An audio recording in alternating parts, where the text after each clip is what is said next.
എന്റെ പേര് രാജീവൻ എന്നാണ്. ഞാൻ ആലപ്പുഴയിൽ നിന്നാണ്. ഒരിക്കലും കാശ്മീർ എന്നൊരു സ്ഥലം കാണാൻ പറ്റുമെന്ന് എന്റെ ജീവിതത്തിൽ എനിക്ക് പറ്റും. പക്ഷെ പ്രസാദ് വന്ന് പ്രസാദിന്റെ ഇത് സഹകരണത്തോട് പ്രസാദിന്റെ സേവിച്ചു മിതമായ റേറ്റില് എല്ലാ സ്ഥലങ്ങളിലും കാണാൻ പറ്റി. പ്രസാദ് ഞങ്ങളെ കൂടെ നിന്ന് ആലപ്പുഴയിൽ നിന്ന് എല്ലാ കാര്യങ്ങളും പ്രസാദ് കൺട്രോൾ ചെയ്ത് നല്ലപോലെ കാര്യങ്ങൾ എല്ലാ സ്ഥലങ്ങളും ഞങ്ങൾക്ക് മിതമായ റേറ്റിലും മിതമായ വണ്ടിയാണെന്നുണ്ടെങ്കിൽ ഞങ്ങൾ ചെറിയ എയർപോർട്ടിൽ ഇറങ്ങിയപ്പോൾ മുതൽ വണ്ടി വന്നു. വളരെ നന്ദിയാണ്. പ്രസാദിന്റെ ഇതുപോലെ പ്രസ്ഥാനം വളർന്നു വരണമെന്നാണ് നമ്മൾ ആഗ്രഹിക്കുന്നത്. എന്നതിനെയും എല്ലാവിധ ആശംസകളും നേരുന്നു.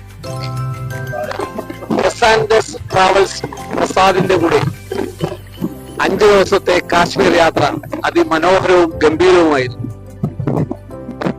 ഞങ്ങളുടെ ജീവിതത്തിലെ ഒരു അഭിലാഷമായിരുന്നു കാശ്മീരിലെ മഞ്ഞുമലയിലൂടെ നടക്കണമെന്നുള്ളത്. ഞങ്ങൾക്കത് സാധിച്ചു. ഞങ്ങൾ അറിഞ്ഞത്